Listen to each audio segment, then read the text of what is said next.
എല്ലാവർക്കും നമസ്കാരം. ഓം ശാന്തി. എൻ്റെ പ്രിയപ്പെട്ടവരെ, ഞാൻ പത്മിനി പാലക്കാട് നിന്നാണ് സംസാരിക്കുന്നത്. തീർച്ചയായിട്ടും ഒക്ടോബർ 1 സീനിയർ സിറ്റിസൺ ഡേ ആയിട്ട്, ഇൻ്റർനാഷണൽ സീനിയർ സിറ്റിസൺ ഡേ ആയിട്ട് ആഘോഷിച്ചു. ആഘോഷിക്കുക എന്ന് പറയുമ്പോഴും എങ്ങനെയാണ് സീനിയർ സിറ്റിസൺസിനെ കെയർ ചെയ്യേണ്ടത്, എന്തെല്ലാമാണ് സീനിയർ സിറ്റിസൻ്റെ പ്രശ്നങ്ങൾ, ഇതിനെ വിശകലനം ചെയ്ത് ഗവൺമെൻറ്റിൻ്റെ തലത്തിൽ, UNO തലത്തിൽ എല്ലാം പല പല പ്രോഗ്രാംസുകളും സീനിയർ സിറ്റിസന് വേണ്ടി ആവിഷ്കരിക്കുകയും ഗവൺമെൻറ്റിൻ്റെ നിയമത്തിലേക്ക് കൊണ്ടുവരികയും അവർക്ക് health care facility, insurance facility, യാത്രാ സൗകര്യങ്ങളിൽ അങ്ങനെ കൂടുതൽ അവരെ കമ്മ്യൂണിറ്റി ലെവലിലേക്ക് കൊണ്ടുവന്ന് അവരുടെ കഴിവുകളും അവരുടെ അറിവുകളും അവരുടെ എക്സ്പീരിയൻസുകളും അടുത്ത തലമുറയ്ക്ക് കൈമാറാൻ വേണ്ടി സഹായിക്കുന്ന തരത്തിൽ പല പ്രോഗ്രാമും ചെയ്യുന്നുണ്ട്. ആഗസ്റ്റ് 21 ഇന്ത്യയിലെ വയോജന ദിനമായിട്ട് കണക്കാക്കിയത്. നമുക്ക് നോക്കുകയാണെങ്കിൽ ഏറ്റവും കൂടുതൽ വൃദ്ധജനങ്ങൾ, അതായത് 60 വയസ്സിന് മീതെയുള്ള പോപ്പുലേഷൻ്റെ ഗ്രോത്ത് കേരളത്തിലാണ് ഏറ്റവും കൂടുതൽ. 2022 കണക്കനുസരിച്ച് 16.5% നമ്മുടെ ജനസംഖ്യയുടെ പോപ്പുലേഷനിൽ കേരളത്തിൽ അതായത് സീനിയർ സിറ്റിസൺ ഏജ് ഗ്രൂപ്പിലുള്ളവരാണ്. അത് ഭാരതത്തിൻ്റെ അവസ്ഥയിലേക്ക് നോക്കുകയാണെങ്കിൽ 2022 കണക്കിൽ നോക്കുമ്പോൾ 10.5% of the total population senior citizen കാറ്റഗറിയിൽ വരുന്നതാണ്. വേൾഡ് UNOൻ്റെ കണക്ക് പ്രകാരം 2024 പ്രകാരം 10.3 to 10.7% സീനിയർ സിറ്റിസൺ കാറ്റഗറിയിൽ വരികയാണ്. അപ്പോൾ ഏറ്റവും കൂടുതൽ ഈ സീനിയർ സിറ്റിസൻ്റെ ഒരു ഏജ് ഗ്രൂപ്പിലുള്ളവരുടെ ഒരു വലിയൊരു പോപ്പുലേഷൻ വരാൻ കാരണം എന്താണെന്ന് നോക്കൂ. നമ്മുടെ ലൈഫ് എക്സ്പെക്റ്റൻസി കൂടിക്കൊണ്ടേയിരിക്കുന്നുണ്ട്. അതിനനുസരിച്ചും യൂത്തിലുള്ളവരുടെ പോപ്പുലേഷൻ പെർസെൻറ്റേജ് കൂടി വരുന്നുമില്ല. അപ്പോൾ ഏറ്റവും കൂടുതൽ പോപ്പുലേഷൻ്റെ ഒരു അവസ്ഥ സീനിയർ സിറ്റിസൺ ഗ്രൂപ്പിൽ വന്നുകൊണ്ടേയിരിക്കുകയാണ്. അതുകൊണ്ട് തീർച്ചയായിട്ടും അവരുടെ കഴിവുകൾ, അവരുടെ എക്സ്പീരിയൻസ്, അവരുടെ ഹെൽത്ത് എത്ര നന്നായി മെയിൻറ്റെയിൻ ചെയ്ത് പോകുന്നതോ അവർ നമ്മളുടെ രാജ്യത്തിനാവട്ടെ ലോകത്തിനാവട്ടെ ഒരു അസറ്റായി മാറും. അഥവാ നമ്മൾ സാധാരണ നിലയ്ക്ക് നമ്മൾ ഹെൽത്തി ആയിട്ട് നമ്മുടെ ഏജിങ് കൊണ്ടിരിക്കുകയാണെങ്കിൽ നമുക്ക് നമ്മളുടെ ശരീരത്തിൽ വരുന്ന എന്തെല്ലാം കുറവുകളുണ്ടോ അതിനെ നമുക്ക് ആക്സെപ്റ്റ് ചെയ്ത് അത് തരണം ചെയ്യാൻ നമ്മുടെ മെൻ്റൽ പവർ അല്ലെങ്കിൽ സ്പിരിച്വൽ പവർ ഉപയോഗിക്കാൻ പറ്റുന്ന ഏറ്റവും വലിയ വണ്ടർഫുൾ ആയിട്ടുള്ളൊരു പീരീഡാണ് സീനിയർ സിറ്റിസൺ. ഇപ്പോൾ 60 years എന്ന് പറഞ്ഞ് കഴിഞ്ഞാൽ നമുക്ക് പറയാം ഗോൾഡൻ ഏജ് എന്ന്. ആക്ച്വലി ഏജിങ് എന്ന് പറയുന്നത് തന്നെ എന്താണെന്നുണ്ടെങ്കിൽ നമ്മുടെ ശരീരത്തിലുള്ള മോളിക്കുലാർ അല്ലെങ്കിൽ സെല്ലുലാർ ഇതിനൊക്കെ ഡാമേജ് വന്നുകൊണ്ടേയിരിക്കുന്നുണ്ട്. പക്ഷേ അത് അത്രയ്ക്ക് വേഗത്തിൽ തന്നെ അത് റീജനറേറ്റ് ചെയ്തിട്ട് അതിൻ്റെ പഴയ കണ്ടീഷനിലേക്ക് എത്താൻ സാധിക്കാത്തപ്പോൾ ആ ഡാമേജാണ് നമ്മുടെ ഫിസിക്കൽ ഹെൽത്തിലും മെൻ്റൽ ഹെൽത്തിനും അത് ഒരു ഡിസീസ് പ്രോസസ്സിലേക്കും പിന്നെ അൾട്ടിമേറ്റായിട്ട് പോകുമ്പോൾ അതൊക്കെ ഒരു നാച്ചുറൽ വേയിൽ ഒരു ഡെത്തായിട്ടൊക്കെ നമുക്ക്, അതായത് നമ്മുടെ ഓരോന്നിൻ്റെയും കഴിവുകൾ കുറഞ്ഞു വരിക. കണ്ണിൻ്റെ ശക്തി, കാഴ്ചശക്തി, കേൾവിയുടെ ശക്തി, ഓർമ്മശക്തി, ബുദ്ധിയുടെ ശക്തി ഇതെല്ലാം നമുക്ക് കുറഞ്ഞു വന്നുകൊണ്ടേയിരിക്കും. ശരീരം ഉപയോഗിക്കാൻ നമ്മൾ പതുക്കെ കുറയ്ക്കും. അതുകൊണ്ട് പല സ്ഥലത്തും വേദനകളും അല്ലേ, മുട്ടിന്, മുതുവിന്, കഴുത്തിന്, കൈകൾക്ക് പല സ്ഥലങ്ങളിലും വേദന എന്ന് പറഞ്ഞ് നമ്മൾ ഒതുങ്ങിയിരിക്കാൻ തുടങ്ങിക്കഴിഞ്ഞാൽ തീർച്ചയായിട്ടും ആ ഡാമേജ് നമ്മൾ ആക്സെപ്റ്റ് ചെയ്തു. അപ്പോൾ ആ ഡാമേജ് ആക്സെപ്റ്റ് ചെയ്താൽ എന്താ, പിന്നെ നമ്മൾ അതുകൊണ്ടൊന്നും പ്രവർത്തിക്കാതെയാവും. അപ്പം നമ്മുടെ ഹെൽത്ത് കണ്ടീഷൻ മോശമായി വരും. ഞാനിപ്പോൾ മണിപ്പൂർ ഇൻ്റർനാഷണൽ യൂണിവേഴ്സിറ്റിയും ബ്രഹ്മകുമാരീസ് എഡ്യൂക്കേഷൻ വിങ്ങും ഒന്നിച്ച് നടത്തുന്ന ഒരു PhD കോഴ്സ് ഉണ്ട്. അതായത് യോഗിക് സയൻസാണ്. യോഗിക് സയൻസിൽ തന്നെ സൈക്കോളജി ആണ് ഞാൻ എടുത്ത് ഇപ്പോൾ റിസർച്ച് നടത്തിക്കൊണ്ടിരിക്കുകയാണ്. തീർച്ചയായിട്ടും എന്താണ് അതെന്ന് നമുക്ക് മനസ്സിലാക്കേണ്ടത്, നമ്മളുടെ ശരീരത്തിനെ നമ്മൾ ഉപയോഗിക്കാതെ ആയാൽ, നമ്മുടെ ബുദ്ധിശക്തിയെ നമ്മൾ ഉപയോഗിക്കാതെ ആയാൽ, നമ്മുടെ മെമ്മറി പവർ നമ്മൾ കൂട്ടാൻ വേണ്ടി ഒന്നും ശ്രമിക്കാതെ ഞാൻ റിട്ടയർ ചെയ്തു അല്ലെങ്കിൽ എൻ്റെ കുടുംബ ഭാരങ്ങളൊക്കെ നമ്മൾ ചെറിയ ജനറേഷനിലേക്ക് മാറ്റി ഇനി ഞാൻ ഒന്നിനും കൊള്ളാത്തൊരാളാണ് എന്ന് നമ്മൾ ആക്സെപ്റ്റ് ചെയ്തിരുന്നു. ഇപ്പോഴത്തെ പുതിയ തലമുറക്ക് നമ്മളുടെ ആശയങ്ങളോ നമ്മളുടെ ജീവിതശീലങ്ങളോ താല്പര്യവുമില്ല. അപ്പോൾ നമ്മൾ എന്ത് ചെയ്യും? ഒന്നും മിണ്ടാതെയും പറയാതെയും ഇരിക്കുന്ന ഒരവസ്ഥയിലേക്ക് മാറുമ്പോൾ നമ്മളെ പിന്തളഞ്ഞുകൊണ്ടേയിരിക്കും. പക്ഷേ നമ്മൾ മെൻ്റലി ഒരുപാട് നമ്മൾ ഹേർട്ടായും കൊണ്ട് നമുക്ക് ഫീൽ ചെയ്യും. അപ്പം മെൻ്റലി നമ്മൾ എങ്ങനെയാണ് അപ്ലിഫ്റ്റ് ആവുക?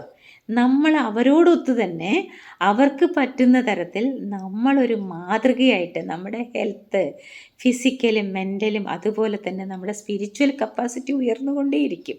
കാരണം സ്പിരിച്വൽ ലെവലിൽ നമുക്ക് ശരീരം ചെറുതായാലും ചെറുപ്രായമായാലും എല്ലാ തരത്തിലും ഒരേപോലെ പ്രവർത്തിക്കുന്നതാണ് നമ്മുടെ സ്പിരിച്വൽ കോൺഷ്യസ്.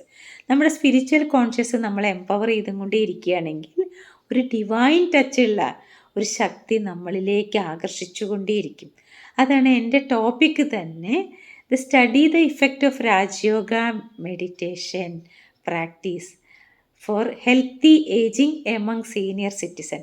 കാരണം രാജയോഗ എന്ന് പറയുന്നത് എന്താ വെച്ചാൽ ഒരു വളരെ ഈസി ആയിട്ടുള്ള, നമ്മളെല്ലാവരും ഭഗവത് ശക്തിയിൽ സമർപ്പണമായിട്ട് ഭഗവത് ശക്തി ഉപയോഗിച്ചുകൊണ്ട്, ഞാനല്ല ഭഗവാന്റെ ഒരു ഇൻസ്ട്രുമെൻ്റായിട്ട് ഞാൻ പ്രവർത്തിച്ചു കൊണ്ടേയിരിക്കുന്നു. എത്ര കാലം ഈ ശരീരത്തിൽ ഈ ആത്മതത്വം പ്രവർത്തിച്ചു കൊണ്ടേയിരിക്കുന്നു, ജീവസ് പ്രവർത്തിച്ചു കൊണ്ടേയിരിക്കുന്നു.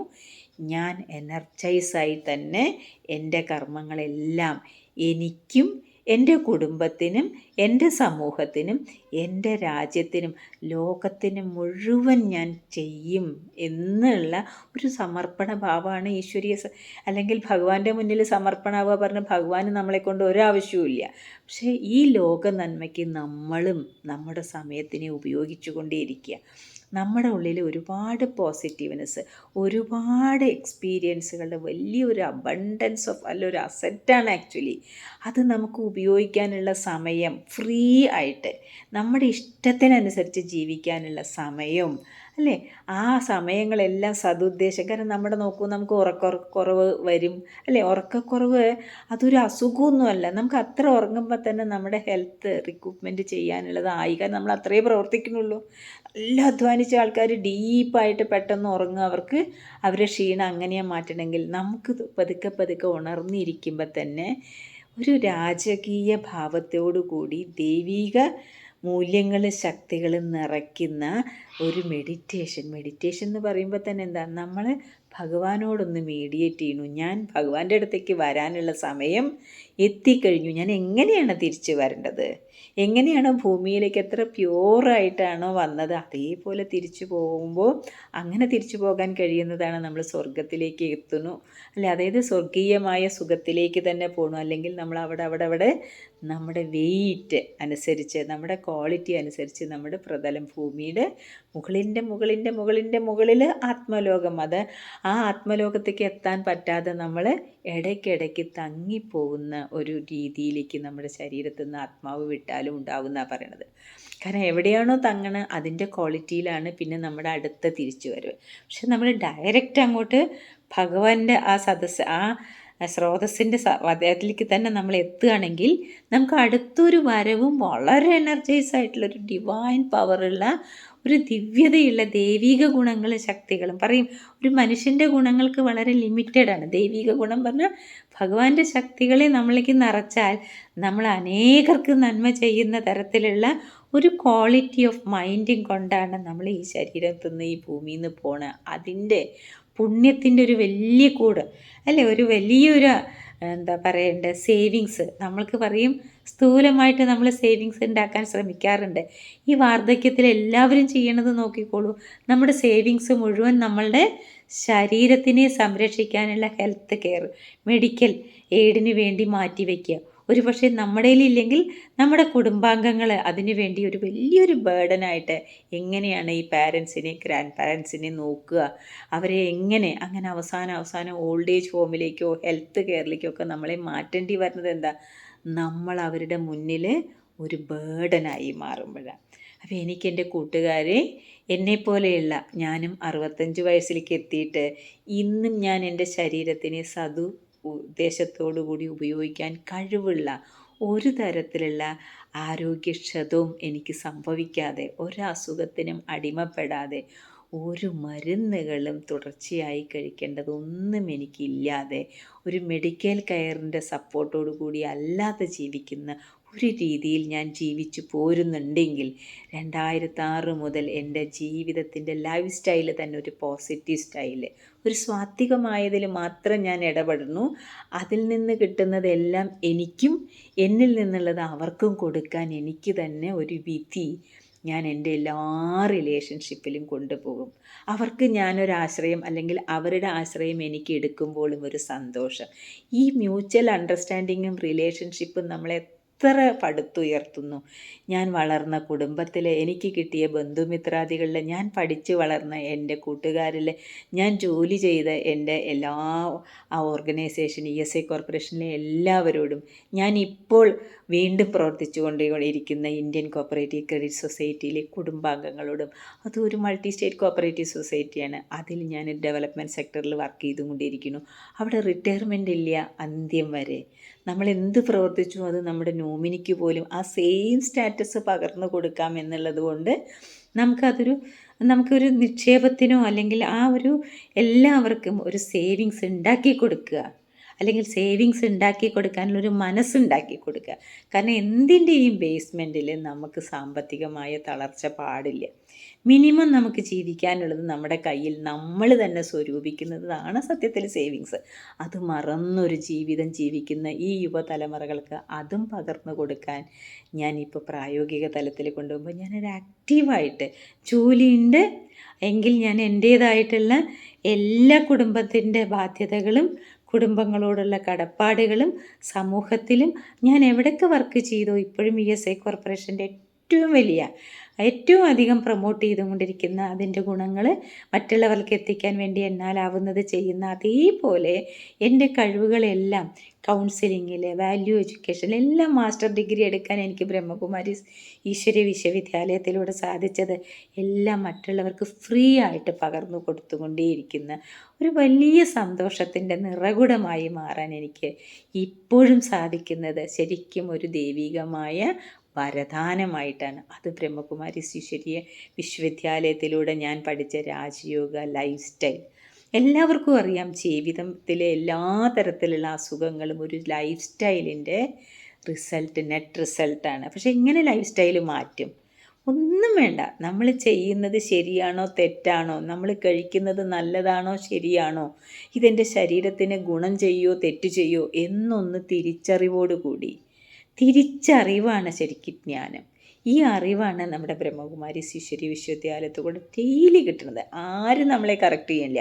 പക്ഷെ അവിടെയുള്ള ജ്ഞാനമുരളിയിലൂടെ ആ ദൈവികമായി കിട്ടുന്ന ക്ലാസ്സിലും നമ്മൾ സ്വയം മെഡിറ്റേഷൻ ചെയ്യുമ്പോൾ നമുക്ക് കിട്ടുന്ന ഡയറക്റ്റ് ഭഗവാനിൽ നിന്ന് കിട്ടുന്ന ധാരണകളും വരദാനങ്ങളും ശക്തികളും ഗുണങ്ങളും നമ്മൾ പ്രവർത്തിച്ചുകൊണ്ടേ കൊണ്ടുപോകുമ്പോൾ നമ്മൾ നമ്മുടെ ജീവിതത്തിൽ അപ്ലൈ ചെയ്തുകൊണ്ടേ പോകുമ്പോൾ നമുക്ക് ധാരാളം റോളുകൾ കിട്ടുക. എവിടെയാണോ നമ്മൾ ഒരു ഉയർന്ന തലത്തിലേക്ക് നമ്മളെ തന്നെ ഉയർത്താൻ പറ്റുന്ന തലത്തിലേക്ക് നമ്മുടെ ക്വാളിറ്റി ജനം അംഗീകരിക്കുക, നമ്മുടെ കൂടെയുള്ളവരെ അംഗീകരിക്കുക, അതാണ് ഏറ്റവും വലിയ വിജയം. നമ്മളെല്ലാവരും ചെറുപ്പകാലത്തിൽ പല ക്ലാസ്സുകളിൽ നമ്മൾ വിജയിച്ചു, അപ്പം നമ്മൾ വിജയിച്ചു പറയും. പക്ഷേ ജീവിതത്തിലെ ഓരോ നേരവും നമ്മുടെ മുന്നിൽ വിജയം തന്നെയാണ്. നമ്മൾക്ക് പരാജയത്തിലേക്ക് പോകാൻ ആരും ആഗ്രഹിക്കുന്നില്ല. എങ്ങനെ എൻ്റെ സമയം വിജയത്തിലേക്ക് കൊണ്ടുവരാം, എങ്ങനെയാണ് എനിക്ക് സന്തോഷം, മറ്റുള്ളവർക്ക് സന്തോഷം, മറ്റുള്ളവർക്ക് നന്മകൾ, എനിക്ക് നന്മകൾ, അത് സമൂഹത്തിനും ലോകത്തിനും നന്മകളാകുന്ന ഒരുപാട് സേവനവും ചെയ്യാൻ പറ്റും. ഒരുപാട് പ്രായോഗിക തലത്തിൽ നമുക്ക് ചെയ്യാനുള്ള ആ ഒരു ചിന്ത നമുക്ക് ഇപ്പോഴും ഉണ്ടെങ്കിൽ നമ്മുടെ കൊഗ്നിറ്റീവ് ലെവലാവട്ടെ, നമ്മുടെ മെൻ്റൽ പവർ ആവട്ടെ, നമ്മുടെ സ്പിരിച്വൽ പവർ ആവട്ടെ, എപ്പോഴും എനർജൈസ് ചെയ്തുകൊണ്ടിരിക്കും.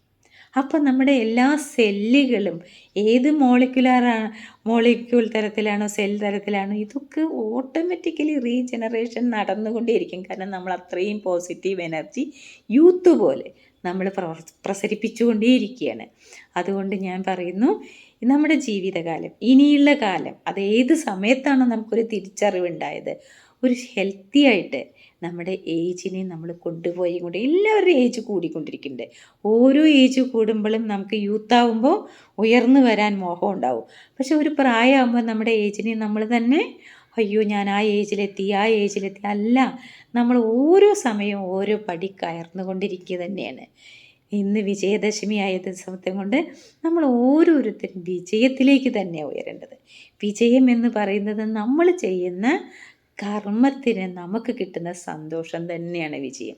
ഓരോ വിജയത്തിൻ്റെ പിന്നിലും ഒരു പരിശ്രമവും ഉണ്ടാവും, പക്ഷെ വളരെ സന്തോഷവും ഉണ്ടാവും. അപ്പം നിങ്ങൾക്ക് എല്ലാവർക്കും ഈ വിജയദശമി ദിവസത്തിൽ വളരെ നല്ല വിജയത്തോടു കൂടി, ആഹ്ലാദത്തോടു കൂടി, ആനന്ദത്തോടു കൂടി നമ്മുടെ ജീവിതം ഉയർന്നു കൊണ്ടുപോകാൻ സാധിക്കട്ടെ.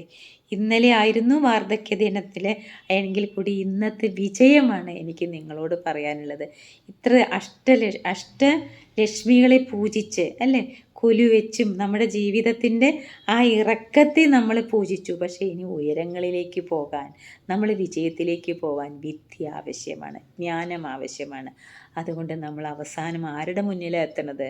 സരസ്വതി ദേവിയുടെ മുന്നിലെത്തി സരസ്വതി ദേവിക്ക് സമർപ്പണമാവുകയാണ്. കാരണം ഞാൻ എൻ്റെ ജീവിതം ദൈവിക ഗുണങ്ങളും ശക്തികളും ഉപയോഗിച്ച് ദിവ്യത പ്രകാശിപ്പിക്കും, അതിനുള്ള ജ്ഞാനം തരണം. നമ്മുടെ ബുക്കുകളിൽ എഴുതുന്നത് മാത്രമല്ല അറിവ്, ജ്ഞാനം എന്ന് പറയുന്നത് ദൈവികമായി കിട്ടുന്നതാണ്. അപ്പോൾ എല്ലാവർക്കും ദൈവികമായ ജ്ഞാനത്തിൻ്റെ സമ്പത്തും ആയുരം അല്ലെ, എത്രത്തോളം ആരോഗ്യമുണ്ടോ, എത്രത്തോളം ആയുസ്സുണ്ടോ, അത്രത്തോളം നമ്മൾ സന്തോഷമായി നിങ്ങൾക്ക് ഏവർക്കും കഴിയാൻ സാധിക്കട്ടെ.